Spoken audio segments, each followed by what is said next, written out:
ați revenit la Gustă cu Atenție, pentru că este jurnalist și realizator TV. Așa, bine ai venit, Bogdan! Mamă, ce introducere, mulțumesc! Ai ieșit, nu? Deci m-am descurcat. Da, foarte bine. Bine ați revenit la Gustă cu Atenție! Astăzi am un invitat pentru care a fost o adevărată provocare să construiesc niște întrebări. De ce? Pentru că este jurnalist și realizator TV și la asta se pricepe el cel mai bine, la a pune întrebări. Bogdan Muzgoci este alături de noi și abia aștept să ne povestească mai mult despre puterea de a fi autentic, să zicem așa. Bine ai venit, Bogdan! Mamă, ce introducere, mulțumesc! Ai ieșit, nu? Da, a fost foarte bine. Referitor la întrebări, le aștept, sunt pregătit pentru orice. Să știi că jurnaliștii au și răspunsuri, nu doar întrebări. Au și răspunsuri? Au și răspunsuri, dar unele le pot spune, alte ori trebuie să aștepte răspunsul astfel încât să fie confirmată ideea din capul lor. Da. Adică tu ai un răspuns, practic noi știm multe. Da. Voi știți multe, dar nu puteți să spuneți tot. De ce? Pentru că întâi trebuie să aveți dovadă că ceea ce spuneți e adevărat. Nu lucrăm decât cu dovezi și cu probe. Știi, ca aia cu 3 surse, confirmări și așa mai departe. Ok, îmi vine să-ți adresez prima întrebare. Te rog. Legat de, nu știu, ceva dovezi sau surse. Ia spune-mi, ce spun sursele din mintea ta când erai tu adolescent? Așa. Erai un adolescent liniștit, la fel de curios, preocupat de felul cum arată, prietenos. Ce spun sursele? Preocupat de felul cum arată. Asta a fost hook-ul din întrebarea ta. Asta ca să o duc așa spre mindfulness și spre tema discuției noastre de astăzi. Deci m-am descurcat. Da, foarte bine. Din punct de vedere jurnalist. Exact. Acum am lansat prima întrebare, avem un hook, agățăm publicul și publicul trebuie să vadă, să spun publicului cum e. Bun. Deci, atunci când eram mic, eram interesat de felul în care arăt. Întotdeauna. Toți cred că suntem interesați de felul în care arătăm, pentru că în felul în care ne văd ceilalți e o oglindă destul de potrivită și poți vedea în ochii lor apreciere, da? Primești o validare. Da. Și într-adevăr eram preocupat și de felul în care arăt. Îmi făceam tot felul de costumații. Mi-aduc aminte că am trecut prin toate etapele adolescenței. Am fost rapper, după aia am fost rocker. Au fost toate. Pe bune? Au fost toate, da. Am încercat să-mi las și părul lung, dar nu mă lăsau. Mă trimiteau. Partidul te vrea tuns. Te duci la școală. Și n-aveai voie. Da, ăștia partidul fiind părinții mei. Nu mă lăsau. Toți avem un partid acasă, e ok, te înțelegem. Da. A fost complicat. Mie mi se pare interesant, pentru că nu mi-am imaginat că și vouă, băieților, vă păsa sau vă pasă de felul în care arătați, la fel de mult cum le pasă fetelor.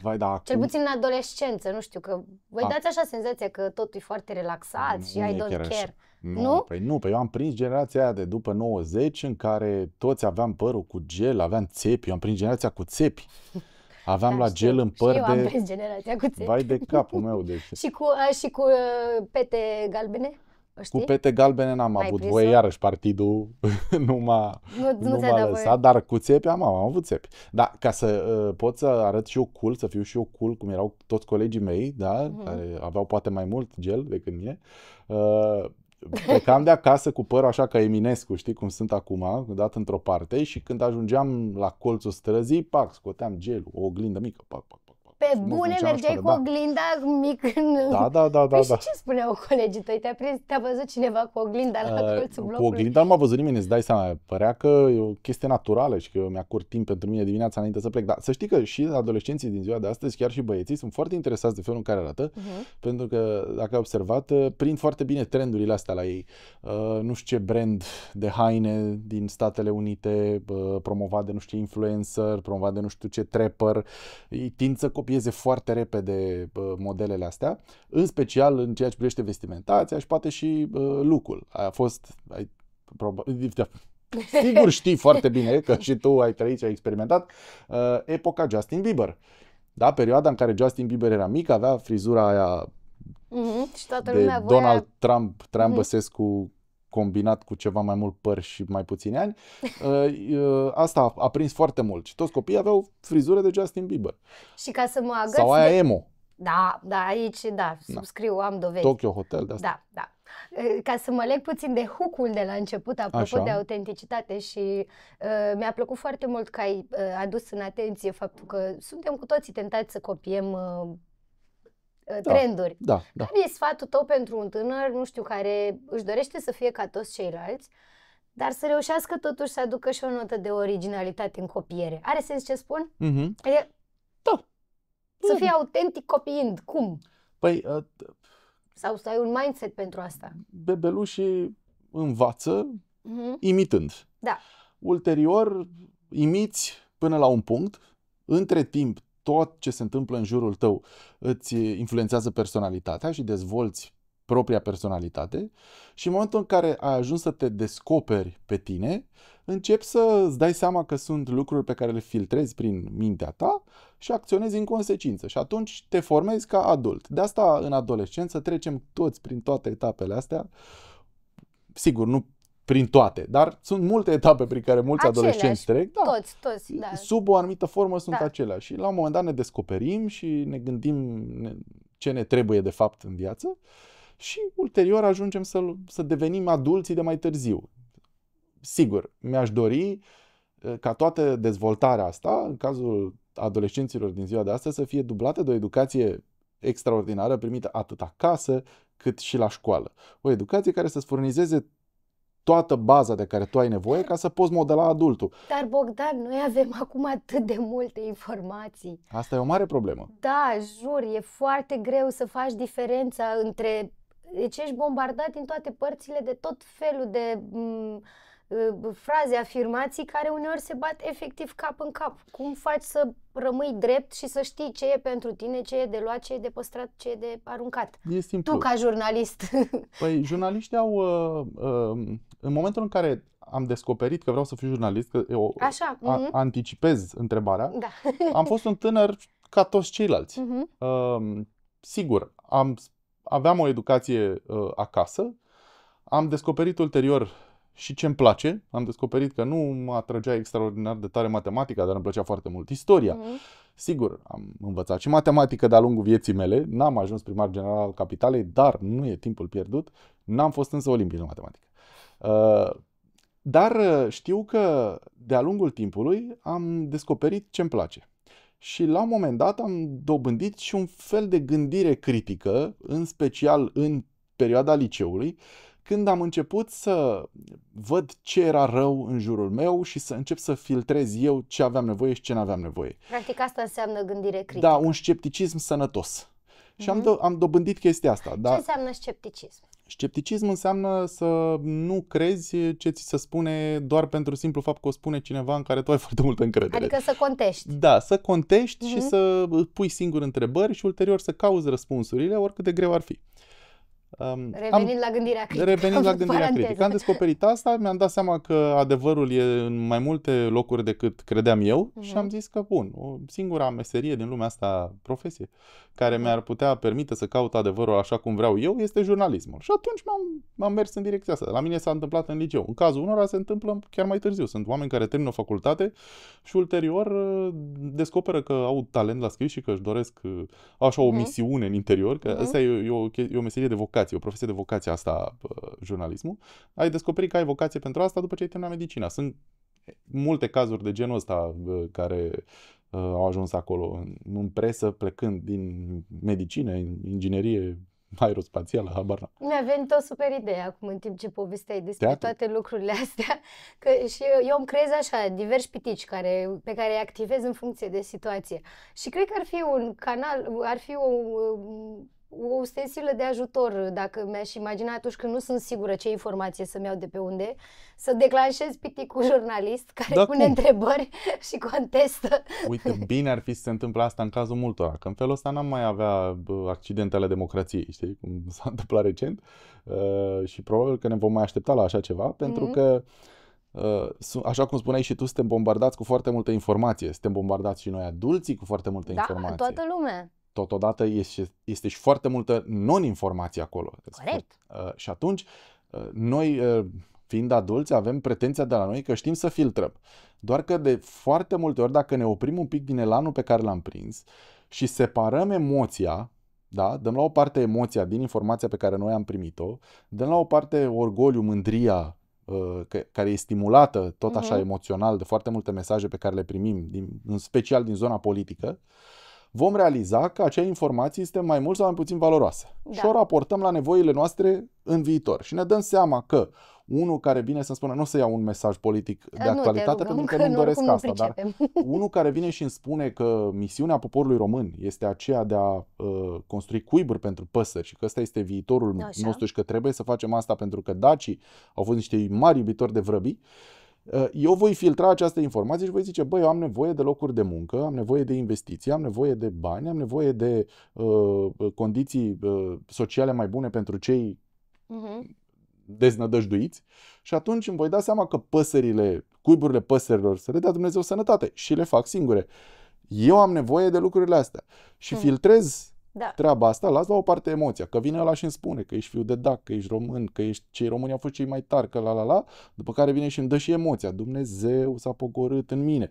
Hai să încercăm să nu mai credem în mesii și în tot felul de povești și să separăm emoția de informație, dar lucrul ăsta se întâmplă doar având baza aia de care spuneam în adolescență, informație curată, materii care îți fac mintea să funcționeze, cum e matematica, de exemplu, cum e logica, cum e literatura care îți dă suficiente studii de caz din care tu să discerni pe parcursul vieții și așa.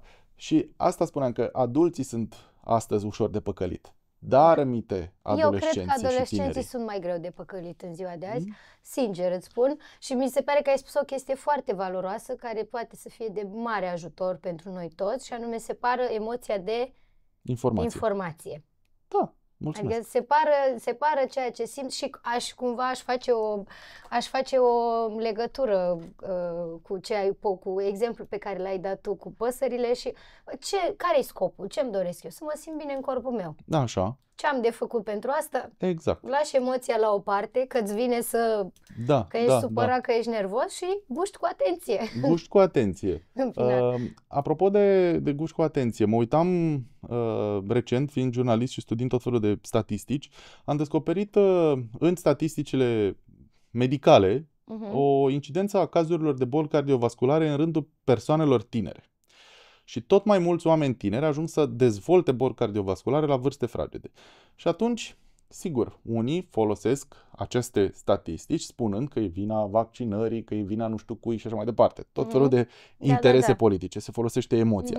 Dar din statistica asta noi trebuie să luăm informația. Avem această informație. Bun, ce cauzează bolile cardiovasculare? Păi, diabetul, problemele de alimentație, sedentarismul, da? Toate lucrurile astea. Și atunci, hai să ne axăm pe informația asta, da? Să dăm la o parte emoția pe care o manipulează unii în interesele politice și să vedem informația. Ce facem cu informația asta? Încercăm să găsim soluții pentru a remedia problema. Și nu trebuie să așteptăm de fiecare dată ca să vină un ministru al sănătății sau să vină un mesia sau să vină vreun mare politician al schimbării care să ne învețe pe noi oile, da? Să ne schimbăm viața. Noi trebuie să luăm această decizie. Da. Și aici ajungem la tineri, că spuneai tu că nu sunt atât de ușor de păcălit, ei sunt totodată și ușor de format dacă știi cum să o faci. Da. Și atunci vii către ei cu această informație curată, pui și puține emoție, poate. Da? Poți să pui și tu să folosești emoția pozitivă. Să o folosești în favoarea ta. Da. Și atunci noi avem 90%. Știai că avem 90% din gânduri, 90% din gândurile noastre sunt negative? 90%. Și ale tale, că tu pari o ființă foarte voioasă. Adică la mine mă gândesc că eu sunt un pesimist născut așa. Nu, eu sunt o actriță foarte bună. Okay. Asta nu contez. Da. Chiar te-am urmărit în anii trecuți, sigur. În toate rolurile pe care le-ai avut de-a lungul... Același unul și singur în toate unul. Au fost mai multe sketch-uri, mai multe episoade.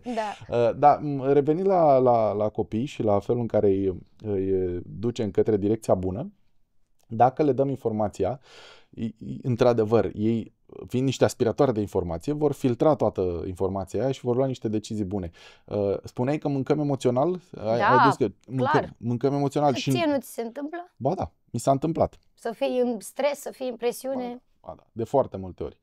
În special în meseria de jurnalist, când n-ai foarte mult timp liber să te așezi la o masă, că ai de dat un direct, ai un deadline la care trebuie să intri o știre, ai un om cu care trebuie să iei un interviu și lucrurile astea se întâmplă... Se întâmplă rapid și tu te și pregătești pentru momentele astea, nu? Adică tu îți faci întrebările, tu faci investigația. Da, și toate lucrurile astea costă timp și îți dai seama la un moment dat, când ești tânăr, când ai 20 de ani, nu prea mai Lasă-mă că mă duc repede, mi-iau shawarma că mi-e foame.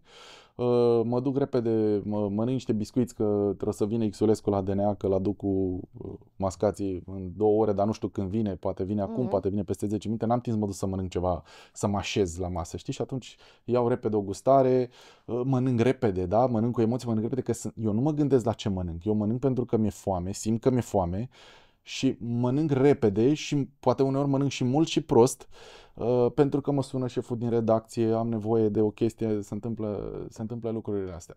Și eu, la un moment dat, am avut o perioadă în care am ajuns la o greutate foarte mare, aveam peste 110 kg. Serios? Da, tocmai din cauza a ceea ce ți-am spus. Deși aveam o viață care numai sedentară nu putea fi. Era foarte activă, dar alegerile alimentare... Alegerile alimentare au creat acest dezechilibru. Și la un moment dat s-a întâmplat asta și mi-am dat seama că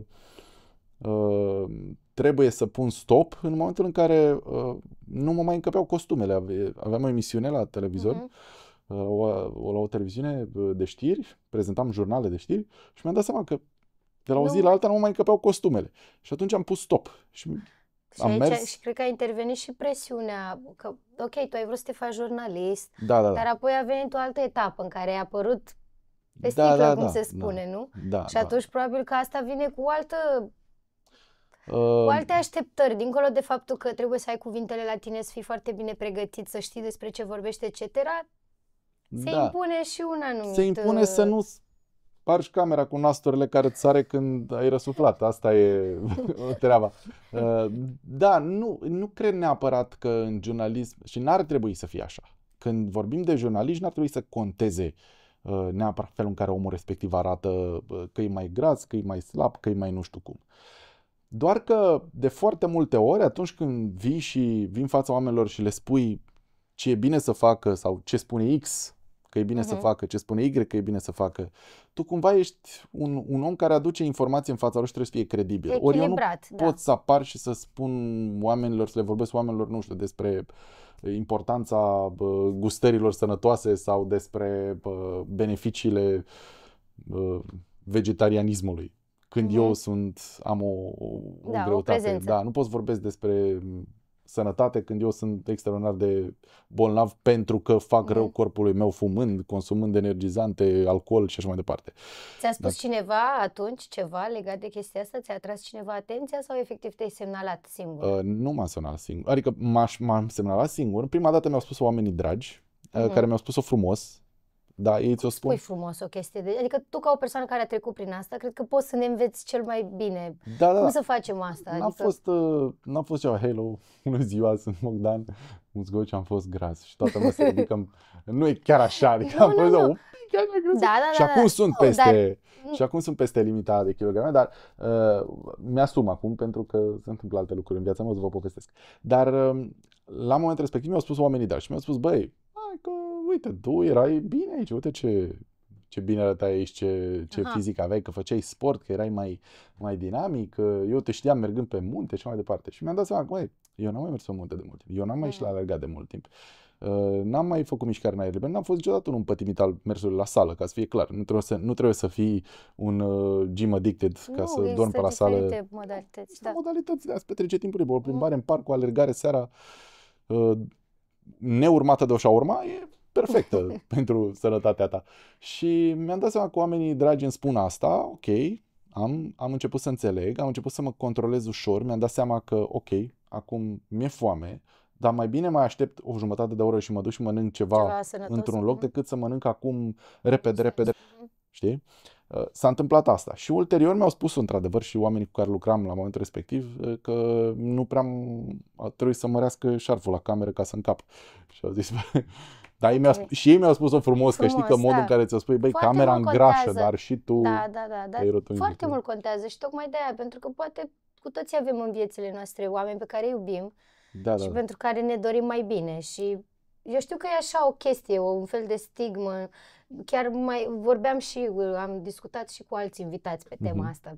E ok să te accepti așa cum ești. Dar care e limita până în care e ok să te accepti? Și care e limita până în care îi accepti pe cei, adică îi lași pe cei din jur să vezi că le e rău și poate nu-și dau seama că le e rău. Mergând mai departe în cariera ta de jurnalist, Așa. presupun că trebuie să fii destul de conectat cu tot ce se întâmplă și asta înseamnă să stai destul de mult pe internet. Stai mult pe internet, pe rețelele de socializare? Da. O, da, ok.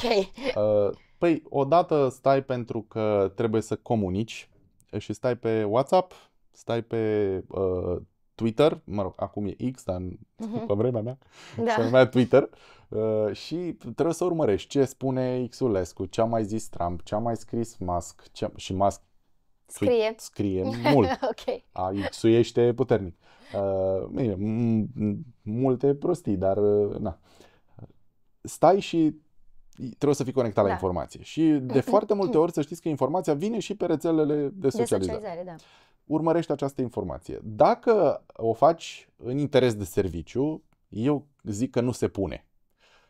Dar dacă o faci în timpul programului de serviciu, e ok. Dar dacă și după ce ai stat toată ziua la birou și jobul tău e acum, sunt oameni care câștigă foarte mulți bani din marketing online, din social media, sunt specialiști în asta, din TikTok Ads Manager și așa mai departe.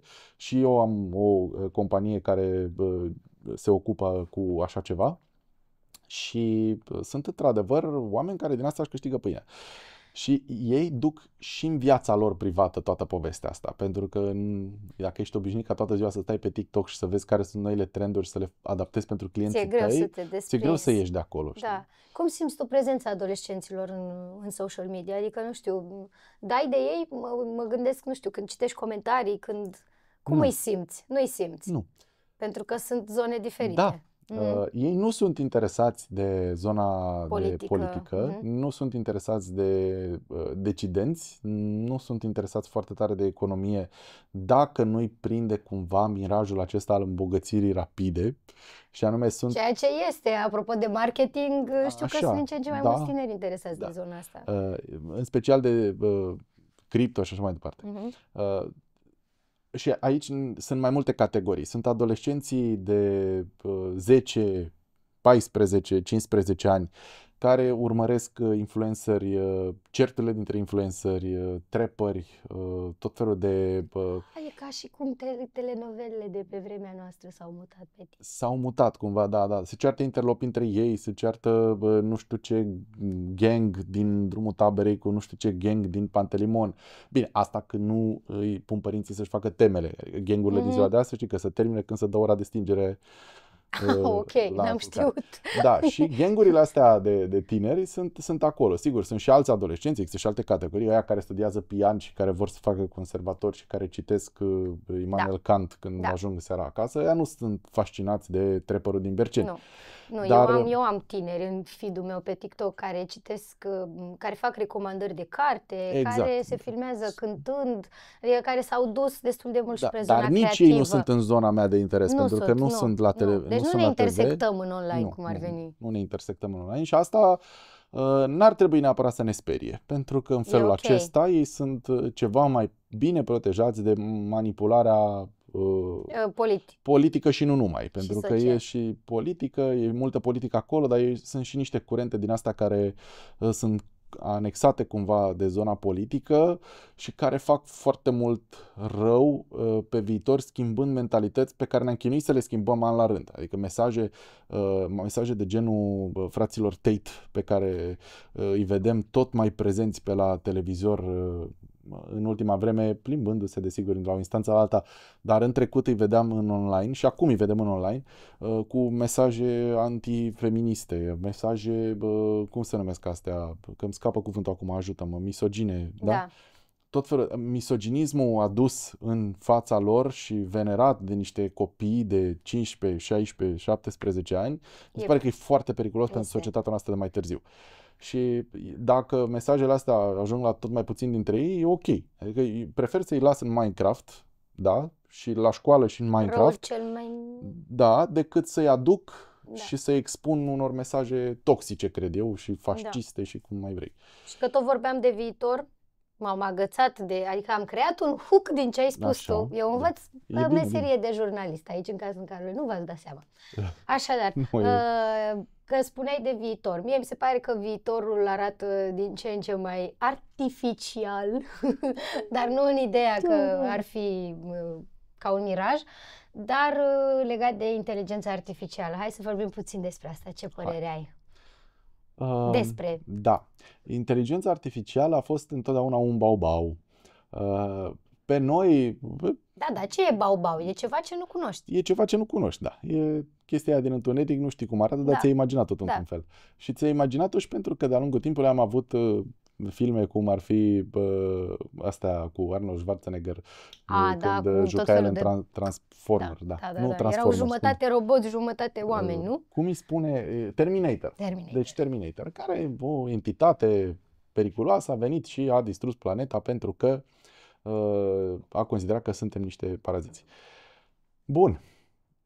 Am mai avut un experiment, dar asta în lumea reală. Am avut un experiment cu această inteligență artificială în fazele ei de început. A fost testată de fostul Twitter, înainte să fie cumpărat de Elon Musk.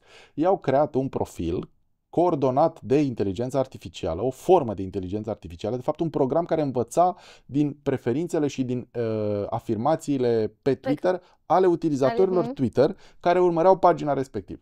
La un moment dat s-au strâns foarte mulți milioane, vă dați seama, și programul respectiv, nu mai știu acum cum se numește, va trebui să mă informez, dar probabil că e irelevant contextul. Adăugăm în descriere. Da. Avea un nume, era, cred că o doamnă sau ceva, nu mai știu, nume de doamnă. Și acest program, după ceva vreme, a fost sistat, a fost oprit de către creatorii lui, cei de la Twitter, pentru că începuse să aibă niște viziuni foarte... Da, devenise nazist, considera că evreii sunt ceva foarte rău și începuse să arunce cu lucruri rele. A deraiat puternic. Da. Asta învățase acea inteligență artificială de la urmăritorii. Ceea ce practic e o reflexie în final. Aici e problema. Da. Inteligența artificială astăzi, sub forma lui ChatGPT, are capacitatea de a raționa, dar în niște limite, nu are emoție. Deci niciodată nu cred că va avea emoție, pentru că emoția e ceva ce simt doar oamenii. Dar ea colectează informație de peste tot, colectează inclusiv informație interpretată de anumite categorii de oameni sau de anumiți oameni, da? Informație publică, interpretată, editoriale, articole de opinie, le ia pe toate și îți creează un articol, da? un text în funcție de ceea ce îi soliciți tu. Vreau ca textul ăsta să fie pentru naționaliști, vreau ca textul ăsta să fie pentru progresiști, vreau ca textul ăsta să fie pentru adolescenți, vreau să fie catchy pentru bătrâni. Am făcut așa o asociere de cuvinte. Asta face inteligența artificială astăzi. Tu o folosești? Da. Exact cum ți-am spus, o folosesc. Pentru că, lucrând cu anumite conturi de social media, unor experți cu care colaborez, îi sfătuiesc să folosească inteligența artificială și învăț cum să folosească inteligența artificială în interesul lor.